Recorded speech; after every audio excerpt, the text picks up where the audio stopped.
Very good afternoon, welcome. आप देख रहे हैं आपके शेयर हमारी राय। इस प्रोग्राम में आप अपने शेयर बाजार से जुड़े सवालों के जवाब पाते हैं हमारे एक्सपर्ट से। आप इस प्रोग्राम को इस समय लाइव देख रहे हैं जागरण बिजनेस के यूट्यूब चैनल पे। और अगर आपको कोई भी सवाल हो शेयर बाजार से जुड़ा हुआ, कमेंट सेक्शन में उसे पोस्ट कर सकते हैं, क्योंकि बहुत ही खास मेहमान हमारे साथ जुड़ चुके हैं आपके सवालों का जवाब देने के लिए। आपके फेवरेट। पहले हम एक बार नजर डालते हैं बाजारों पे। निफ्टी में इस समय करीबन 65 अंक की मजबूती के साथ कामकाज करते हुए, मजबूती क्या कहेंगे, रिकवरी है मंडे की फॉल के बाद।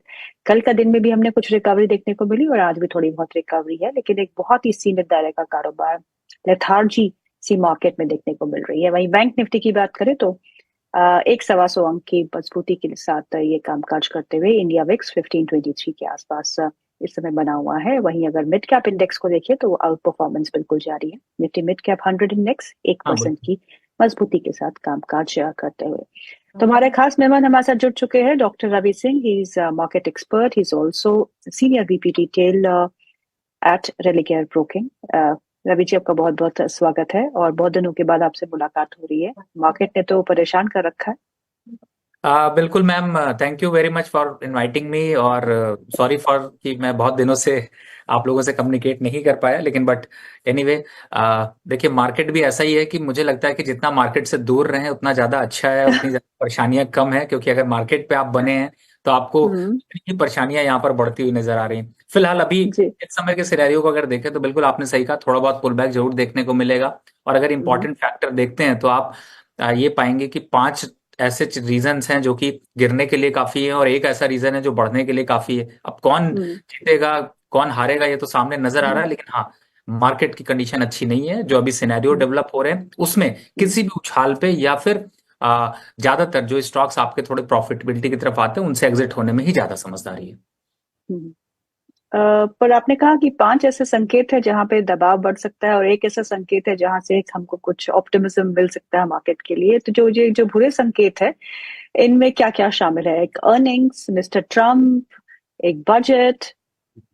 नहीं देखिए, बिल्कुल आपने तो वैसे लीक ही कर दिया, लेकिन मैं आपको ये बताऊं तो इस समय पहले जो आपने बताया उनमें से पहले निगेटिव की तरफ पहले चलते हैं। तो पहला जो एक क्लियर कट रीजन है जो कि इस समय ट्रम्प की पॉलिसीज को लेकर के देखने को मिल रहा है। दूसरे रीजन की तरफ जाए तो एफआईआई सेलिंग कंटिन्यू यहाँ पर देखने को मिल रही है।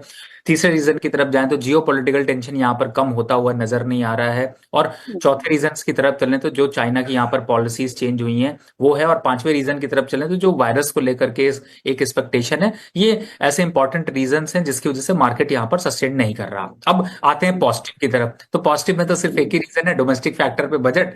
कि बजट एक्सपेक्टेशन में ये मलाई मिलेगी, यहाँ पर कुछ मिलेगा, यहाँ कुछ अच्छा होगा। अब उस एक्सपेक्टेशन पे मार्केट कितना चलेगा ये आपके सामने यहाँ पर नजर आ रहा है।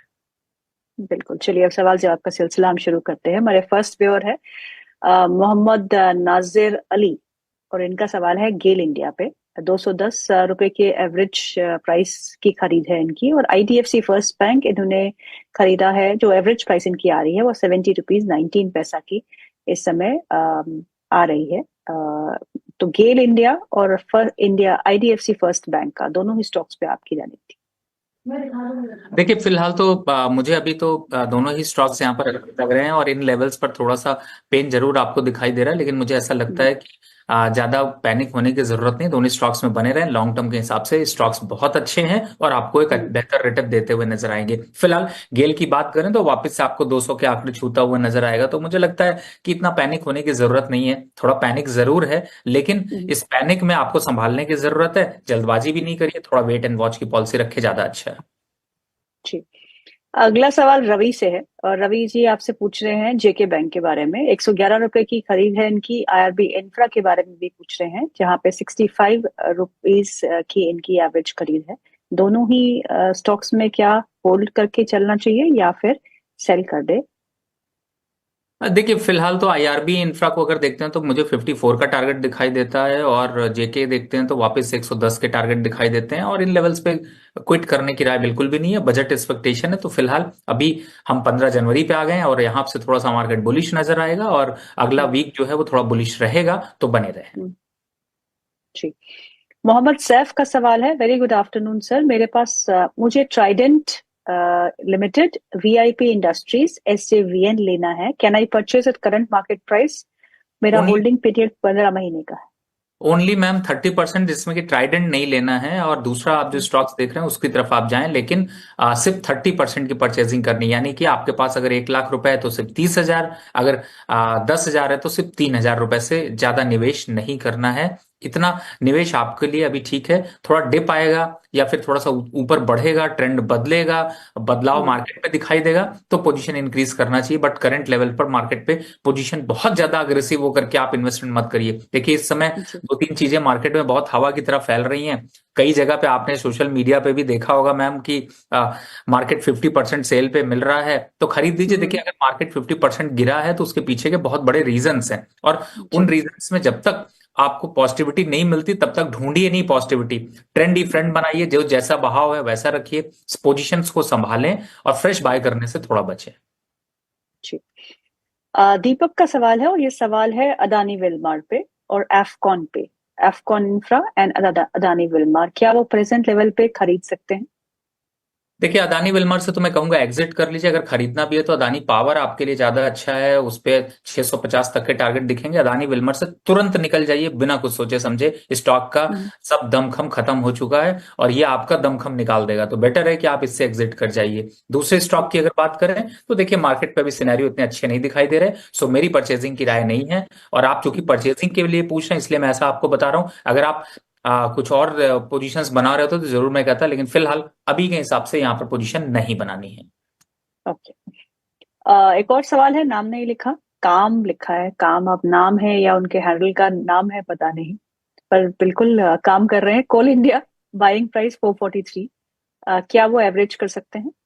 100% एवरेज करना चाहिए, एंड जितनी क्वांटिटी आपने ली थी एटलीस्ट उतनी नहीं ले सकते हो तो उसकी 60% क्वांटिटी और इंक्रीज करिए। This is a good level, right level to buy for upside. Target is 520, but it will take time. आपको यहाँ पर थोड़ा सा समय लगेगा, लेकिन ये सब स्टॉक्स जो मिल रहे हैं ये अच्छे स्टॉक्स हैं, इनमें आप ले सकते हैं। 350 का स्टॉप लॉस डालिए।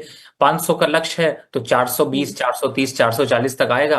वापस से जागरण बिजनेस को याद करिएगा। प्रॉफिट बुक करना होगा तो करेंगे, नहीं करना होगा तो और लंबी चाल के लिए दौड़ेंगे। जी। जीत पटेल का सवाल है, और सवाल है कल्याण ज्वेलर्स पे। उनको ये आपसे पूछ रहे हैं कि उसपे क्या करना चाहिए। देखिए फिलहाल अगर आप थोड़ा सा बी स्पेसिफाई रहे तो ज्यादा अच्छा है। कल्याण ज्वेलर के साथ में मैं आपको एक और इसका फ्रेंड बताता हूँ, टाइटन, जिनसे कि अभी दोनों से दूरी बनाकर रखनी है। दोनों में हम्म, 5% तक का करेक्शन यहाँ पर देखने को मिल सकता है फिलहाल। ज्वेलरी कंपनियों का मोह छोड़ दीजिए, ज्वेलरी की तरफ मोह बढ़ाइए। गोल्ड के प्राइसेस थोड़े और नीचे आने वाले हैं, वो अट्रैक्ट हम्म, करेंगे। लेकिन हम्म, कंपनियों के जो अभी प्राइसिंग इस समय चल रही है वो यहां से अभी भी 10% तक का करेक्शन दिखा सकती है। तो अगर हम्म, 10% का करेक्शन हो तो थोड़ा वेट एंड वॉच करते हैं। 3,2800 तक टाइटन दिखाई देगा, 500 रुपए के आसपास का कल्याण ज्वेलर दिखाई देगा। पोजीशन है तो एग्जिट कर लीजिए, सोचिए नहीं, ज्यादा सोचेंगे तो नुकसान बढ़ता चला जाएगा। ट्रू। स्वप्ना रेड्डी का सवाल है, और सवाल है आईओसी पे। इनके पास आईओसी के शेयर्स है एट द रेट ऑफ 164, और एनएमडीसी के शेयर है at the rate of 82। Sir average कहाँ करना है? हाँ, 125 और 120 का लेवल अच्छा है इंडियन ऑयल में, बिल्कुल परचेजिंग करिए। आपका एवरेज प्राइस काफी अच्छा होगा, और अपसाइड हम्म, टारगेट पे अगर 145 150 भी आया तो आपको प्रॉफिटेबिलिटी दिखेगी। दूसरा स्टॉक जो आप देख रहे हैं वो भी मुझे अच्छा लग रहा है, तो मुझे लगता है कि अगर आप एनएमडीसी को फ्रेश बाय करना चाहते हैं तो बेटर लेवल है, आप बाय कर सकते हैं। लेकिन वही कि चूंकि मार्केट का ट्रेंड अभी बहुत अग्रेसिव अप ट्रेंड नहीं है, तो सिर्फ एक्सपोजर 30% से 40%। जी। अवनीश चौधरी का सवाल है, हेलो रवि सर, कल्याण ज्वेलर्स अपने हाई से 28% करेक्ट हो चुका है, जोमेटो 20% नीचे है, और आरवीएनएल भी 40% के आसपास नीचे है। मैं अपनी पोजीशंस का क्या करूं, किस लेवल पे मुझे और खरीदना चाहिए? देखिए मैंने अभी कल्याण ज्वेलर का तो बताया था कि बिल्कुल खरीदारी नहीं करनी है, क्योंकि मैं इसके लेवल्स जो है वो नीचे में 500 रुपए के आसपास देख रहा हूँ। उन लेवल्स पर आता है तो आप दोबारा पूछ लीजिएगा, फिलहाल मेरी रिकमेंडेशन नहीं है। हाँ, जहां तक आपने जोमेटो की बात की, 3 स्टॉक का नाम लेना चाहूंगा। और मुझे हम्म, इस चीज की बड़ी हंसी आती है। हंसी इसलिए आती है क्योंकि जब मैं इसका क्वेश्चन आंसर सेशन में देता था और जोमेटो को मैंने जब 286 पे निकलवाया था, तो हम्म, बहुत से लोगों ने उसको क्रिटिसाइज किया था। ट्रू। आज उनके उनके साथ मेरी पूरी सिंपैथी है। बाय करके रखा हुआ है, बिल्कुल बने रहो सर, प्रमोटर बन जाओ, कोई दिक्कत नहीं है। स्टॉक के फंडामेंटल इतने पुअर है ना कि 180 रुपए भी आएगा, और जब वहां आएगा तो मैं हंसूंगा आप लोगों के ऊपर। तो कभी हंसने का मौका हमें भी दीजिए प्लीज। तो अभी फिलहाल स्टॉक पूरी तरह से डाउन है, एग्जिट हो गए तो अच्छा, नहीं हुआ तो कर लो, क्योंकि ये सब चाल तो वो क्या होता है मैम, बचपन में हम लोग एक गेम खेलते थे, आपने भी शायद खेला होगा कि 2 कदम आगे चलते थे, फिर 1 कदम पीछे कूद के आ जाते थे, फिर 2 कदम आगे चलते थे, तो अपने को लगता था आप बहुत आगे बढ़ रहे हैं। तो वही कुछ हाल जोमेटो का है कि वो 2 कदम चढ़ता है, 10 कदम गिर जाता है, बट वो जब गिरता है तो दिखाई नहीं देता, लोगों को सिर्फ दर्द होता है। तो मेरा एक सजेशन है कि प्लीज एग्जिट। यहाँ पर टेक्निकल खराब है, फंडामेंटल खराब है, और क्या खराब लेना चाहते हो, मार्केट भी खराब है। दूसरे स्टॉक की बात कर लें। दूसरा स्टॉक हाँ, जेपी एसोसिएट। बहुत लोग क्वेश्चन पूछते हैं मैम, मैं नहीं इसलिए नहीं, जेपी एसोसिएट नहीं, आरवीएनएल। नहीं नहीं, मैं आरबीएनएल पे आ रहा हूं, लेकिन मैंने इसकी अच्छा क्लैरिटी, मैंने 3 स्टॉक बताए, मैं तीनों स्टॉक बता अच्छा रहा अच्छा। हूँ मैम। ओके दूसरा ओके ओके। स्टॉक है जेपी एसोसिएट, बिल्कुल दूर रहो उससे, दूरी बनाकर रखो। तीसरे स्टॉक की बात करें, स्विगी, जो बड़ा अच्छा खासा आजकल आपको दिखाई दिया था। भैया खाने का ऑर्डर करो, मस्त होके खाओ, खूब एंजॉय करो डिस्काउंट का, लेकिन शेयर खरीद लोगे तो जितना डिस्काउंट वहां पे पा रहे थे उससे ज्यादा का नुकसान यहाँ पा जाओगे। तो बेटर है कि इस टाइप के स्टॉक में इन्वेस्टमेंट मत करो, सर्विसेज का मजा लो। तो ये 3 स्टॉक से दूरी बनाकर रखिए। रही बात आरबीएनएल की, रेलवे ग्रुप के किसी भी स्टॉक पे एग्जिट होने की राय नहीं है। इनफैक्ट आप 3 सेक्टर और नोट कर लीजिए, आपके माध्यम से मैं बताना चाहता हूं, रेलवे, डिफेंस और फर्टिलाइजर, इन 3 काउंटर पे आप बुलिश रहिए।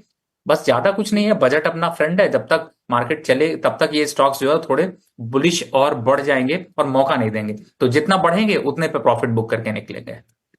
अविनाश जी ही आपसे पूछ रहे हैं कि कोई एक बेटर स्टॉक बता दीजिए खरीदने के लिए। देखिए इस समय तो बहुत बेटर स्टॉक है, लेकिन मैंने भेल पे आज बिड करी है, भेल मुझे थोड़ा ज्यादा अच्छा लग रहा है, 10% का रिटर्न यहाँ से दे सकता है टिल बजट। तो मैं भेल हम्म, को यहाँ पर शामिल कर रहा हूँ for buy. Hmm. Doctor Anshuman Gupta ji का सवाल है, सर मेरे पास मोती सन्स के आईपीओ में मिले शेयर पड़े हुए हैं, 6 रुपए पर 2500 शेयर। आपका नजरिया क्या है?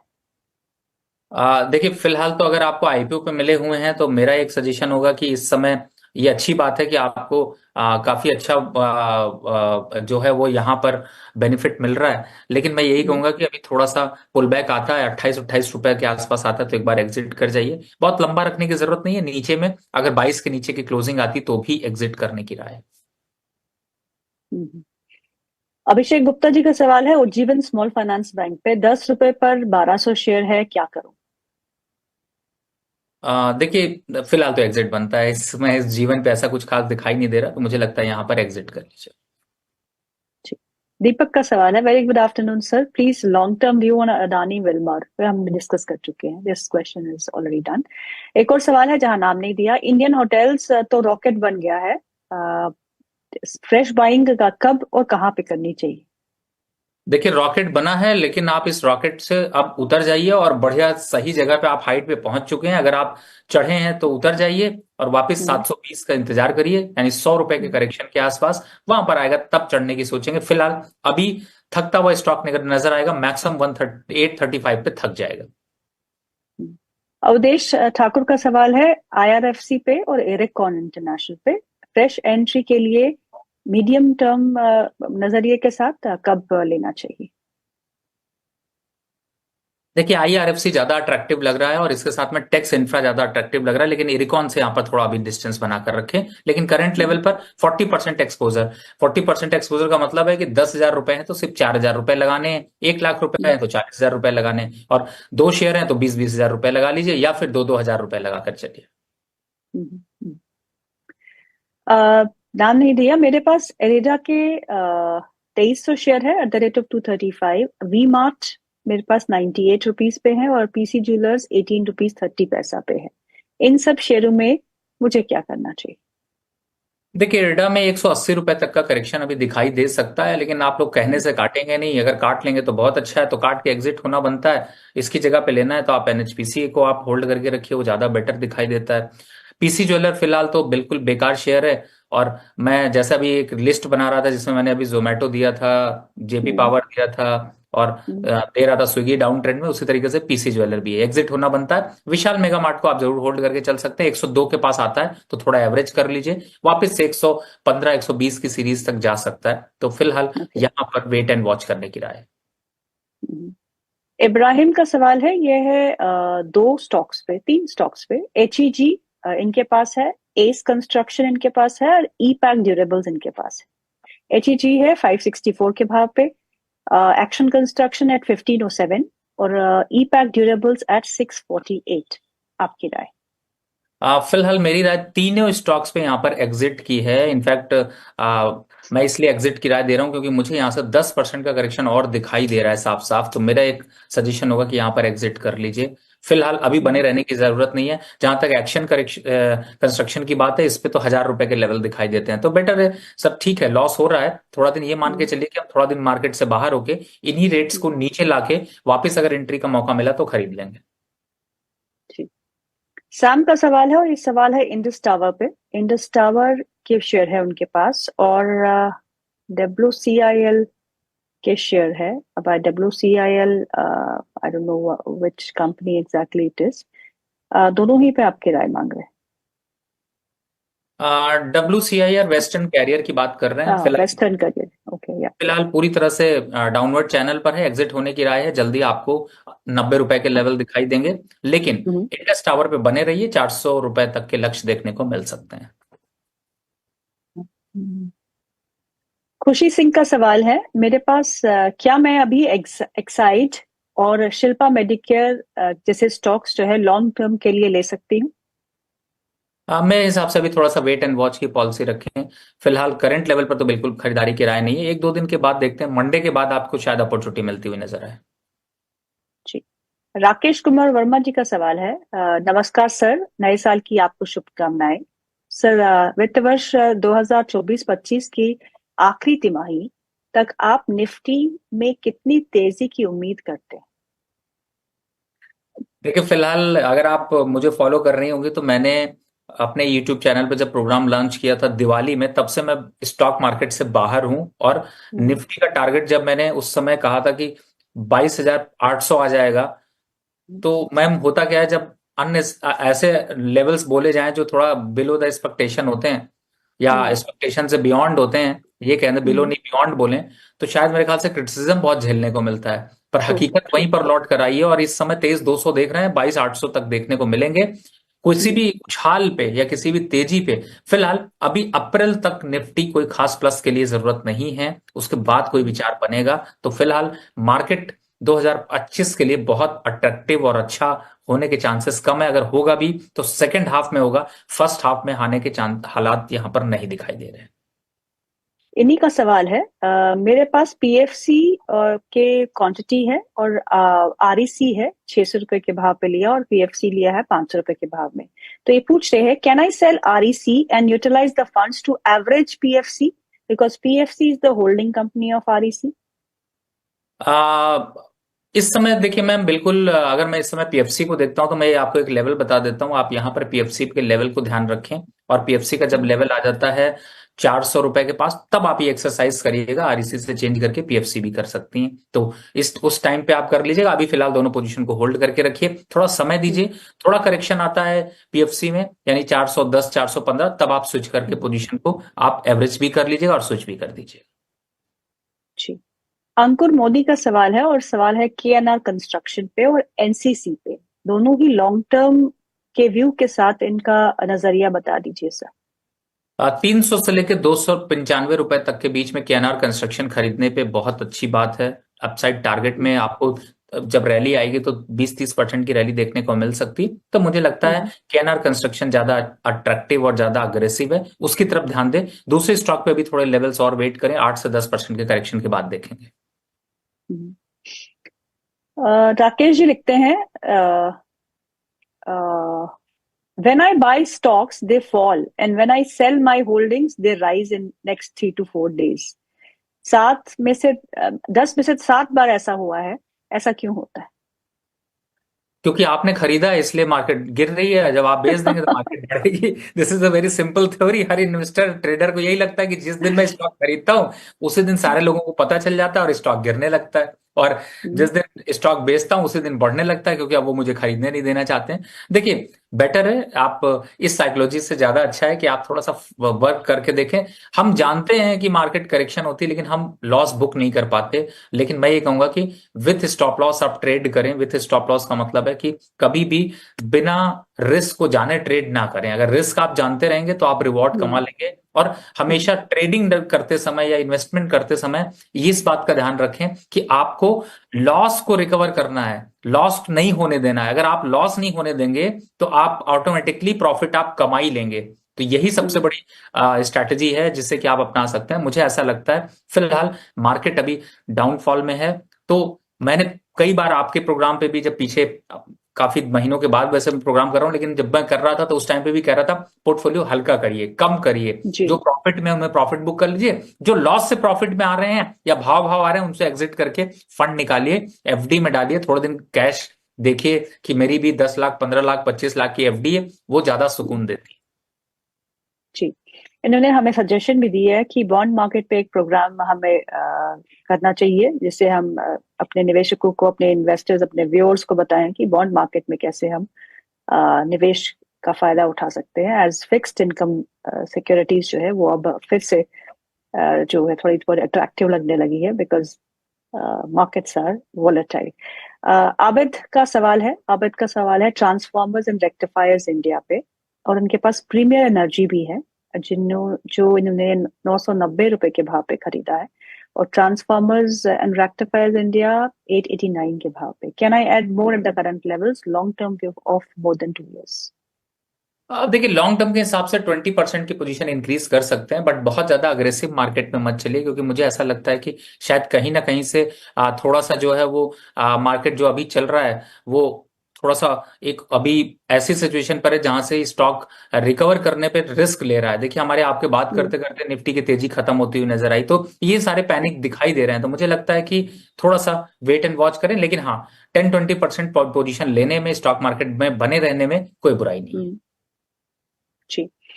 जमील अहमद का सवाल है विनाइल केमिकल्स पे, आपसे व्यू मांग रहे हैं विनाइल केमिकल्स। देखिए मैंने अभी बताया, बहुत अच्छी बात है जमील जी, अभी मैंने आपको बताया कि इस समय आपको 2-3 चीजों पे ध्यान रखना है। एक तो केमिकल, फर्टिलाइजर, हम्म, डिफेंस और रेलवे, इन काउंटर्स को हम्म, सेल नहीं करना है। तो मेरे हिसाब से अभी फिलहाल बने रहने में ज्यादा समझदारी है। हम्म। ब्रह्म कुमार शर्मा जी का सवाल है, रवि सर नमस्कार, मेरे पास जेबीएम ऑटो के शेयर है, 36 है, बाइंग प्राइस 1840, 3 महीने के 3 महीने से ले रखा है, क्या करना चाहिए? देखिए जेबीएम ऑटो में एक अच्छा पुल बैक देखने को मिला है, और रिसेंट डेज में अगर देखें तो 1400 का बॉटम यहाँ पर बनाया है। मुझे लगता है हम्म, थोड़ा सा एवरेज करने की कोशिश करिए, स्टॉक अच्छा है। 2200 के टारगेट दिखने चाहिए मिड ऑफ अप्रैल तक के आसपास। हम्म। हितेश स्वामी का सवाल है ट्रांस रेल पे, ट्रांस रेल की में फ्रेश बाइंग करना सही रहेगा सर?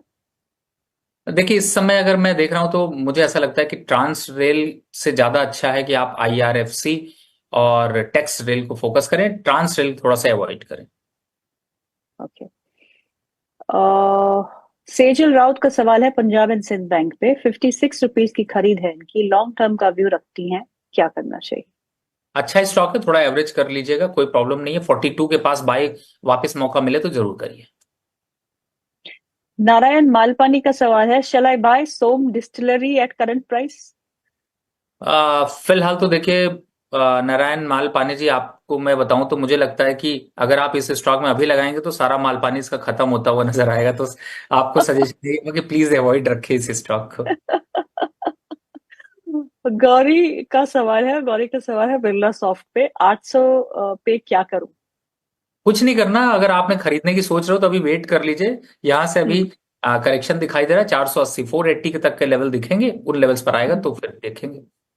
रवि सर ये बताइए कि अब आईटी स्टॉक्स पे इस समय क्या आपकी रणनीति बन रही है? IT is the only space where I see some kind of a respite, और ये कितने समय तक रहेगा पता नहीं, बिकॉज रिसेशन की बातें तो हटके अब यूएस में उसकी बात तो नहीं की जा रही, पर yes bond yields, dollar strength, ये थोड़ा बहुत पॉजिटिव प्ले आउट करते हैं आईटी स्पेस के लिए, और जिसके चलते हमने एक अच्छा एक मोमेंटम देखा है। सो आपको क्या लगता है, यही एक सेक्टर है जहाँ पे हम बच सकते हैं, या फिर अब बचने की कोई संभावना नहीं है, इससे भी निकल जाए? देखिए मुझे लगता है आईटी सेक्टर में मुझे मैम कुछ और कुछ आजकल ऐसे ऐसे एग्जांपल्स याद आ रहे हैं, शायद महाकुंभ का असर हो रहा है। क्या होता है महाकुंभ में कई बार ऐसी शॉप्स होती है जिसमें ना भीड़ जमा करने के लिए ना वो बड़ी अट्रैक्टिव प्राइजेस बोलते हैं कि ये जी। सामान आपको 10 रुपए में मिल रहा है, जो सामान की वैल्यू 1000 रुपए होती है, फिर जब लेने जाइए तो वहां पर फंसा के वो कुछ ना कुछ आपको सेल कर देते हैं। IT true. सेक्टर कुछ मुझे इस समय वैसा ही नजर आ रहा है कि जब अब हम जान रहे हैं कि यूएस के अभी चूंकि पॉलिसीज जो बनेंगी उसका इम्पैक्ट डायरेक्टली आईटी कंपनीज पर देखने को मिलेगा, रिसेशन का दौर देखने को मिल रहा है, इंटरेस्ट रेट का प्रेशर है, और रिजल्ट भी बहुत कुछ खास अच्छे देखने को मिले नहीं। एक लॉलीपॉप जैसा आता है, उसके बाद पूरा का पूरा साल जो है वो थकावट के साथ गुजर जाता है। तो मुझे ऐसा लगता है कि अट्रैक्शन से ज्यादा अच्छा है कि यहाँ पर अभी सिर्फ वेट एंड वॉच करें, और पूरा 2025 जो है वो बहुत सोच समझ कर निवेश करना है। 25 आपके लिए स्टॉक मार्केट के लिए फर्स्ट हाफ तो है ही नहीं, तो फर्स्ट हाफ में फैमिली के साथ एंजॉय करिए, बिजनेस पे ध्यान दीजिए, स्टॉक मार्केट पर अगर इन्वेस्ट कर रहे हैं तो रिस्क को बचाइए, यही मेरा सजेशन है। जी, जमील अहमद का सवाल है और रतन इंडिया पे है। रतन इंडिया एंटरप्राइजेस और रामा स्टील ट्यूब्स, दोनों ही स्टॉक्स इनके पास है, क्या करना चाहिए? देखिए, सभी टूट रहे हैं इसलिए इनमें भी थोड़ी सी गिरावट देखने को मिली है, लेकिन हाँ ये है कि अभी इन स्टॉक्स में थोड़ा बने रहिए। रामा स्टील की बात करें तो वो तो 11-12 रुपए चलता है, नीचे में 9 रुपए आ जाता है, तो क्या इसमें कुछ खास है नहीं। चलिए ठीक है, कम से कम नुकसान नहीं बढ़ेगा, लेकिन 12 रुपए तक आ जाएगा तो आता है। तो फिर आपने प्राइस नहीं मेंशन किया, अदरवाइज मैं जरूर कहता कि 12 आता है तो 12 के ऊपर निकलता है, यानी कि अपसाइड में रामा स्टील अगर आपका 12.50 या 13 रुपए के आसपास आता है तो एग्जिट कर लीजिए। रतन इंडिया वैसा ही है, 9 रुपए आएगा, वापस 14 रुपए जाएगा, तो दोनों लेवल्स का ध्यान रखते हुए पोजीशन बना सकते। जी। एक सवाल ले लेते हैं, आखिरी सवाल। आईटीआई में क्या चल रहा है सर? और ये सवाल जिसने भेजा है उन्होंने नाम तो नहीं लिखा, उन्होंने लिखा है हसन लोकसभा सांसद। पूरी तरह से डरा रहे आईटीआई हैं, डरा रहे हैं वो हमें। पूरी तरह से आईटीआई में भी सेम पॉलिटिक्स चल रही है सर, कोई दिक्कत नहीं है। स्टॉक जब आपको फेवरेट लगेगा तो गिर जाएगा, और जब आपको लगेगा कि गिर रहा है तो वो बढ़ जाएगा। फिलहाल अभी के लेवल्स को देखें तो थोड़ा कंसोलिडेशन जोन में है, 370 के आसपास बाय बनता है, लेकिन साथ ही 420-440 के आसपास एग्जिट भी बनता है। एक आखिरी सवाल ले लेते हैं। फर्टिलाइजर स्पेस की आपने सर बात की, कोई ऐसा स्टॉक जो बजट से पहले फर्टिलाइजर स्पेस पे लेना चाहिए?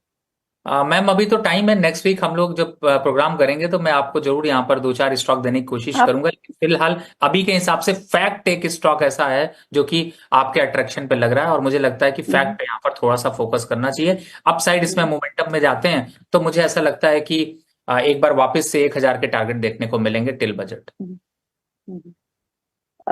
सर प्रोग्राम को यहाँ पे यही समाप्त करते हैं, लेकिन जाते जाते ये बताइए कि आपको आज के बाजार जो करंट मार्केट सिचुएशन है उसको देखते हुए कोई गाना याद आता है?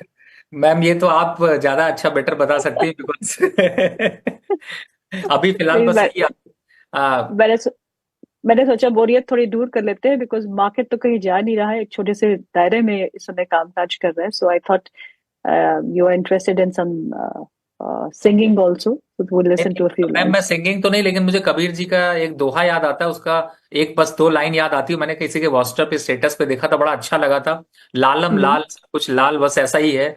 तो वो सर्च करेंगे लोग, बाकी एक्सरसाइज उन्हें करने दीजिए। अच्छा दोहा है, समझ आ जाएगा। जी, रवि सर बहुत बहुत शुक्रिया आज प्रोग्राम में शामिल होने के लिए। Thank you so much for your time, always pleasure hosting you. So program को यही समाप्त करते हैं। बाजार में जो बढ़त थी वो अब गंवा दी है। बैंक निफ्टी इस समय लाल निशान में कामकाज करते हुए, वहीं निफ्टी भी अब लाल निशान में है, 20 अंक पीछे, और बैंक निफ्टी करीबन 130 अंक नीचे। शुरुआती प्रोग्राम जब हमने शुरू किया था तो बैंक निफ्टी 130 अंक ऊपर थी और निफ्टी भी करीबन 30-40 अंक ऊपर था, लेकिन अब एक लाल निशान आते हुए जो भी रिकवरी आ रही है वो सस्टेन नहीं कर पा रही, because of the large number of events जो हमारे लाइंड अप है, और अनसर्टेनिटी जो है वो बाजार में बनी हुई है। विक्स में भी अब वो छाल देखने को मिल रहा है। सो आज के लिए इतना ही, कल आपसे फिर मुलाकात होगी। Thank you so much for watching. आपकी स्क्रीन पे क्यूआर कोड आएगा, जिसे स्कैन करके आप हमारे व्हाट्सएप चैनल के साथ भी जुड़ सकते हैं। So thank you for your time once again. Please keep on suggesting us. Yes, bond market पे हम प्रोग्राम जरूर लेके आएंगे। Thank you so much.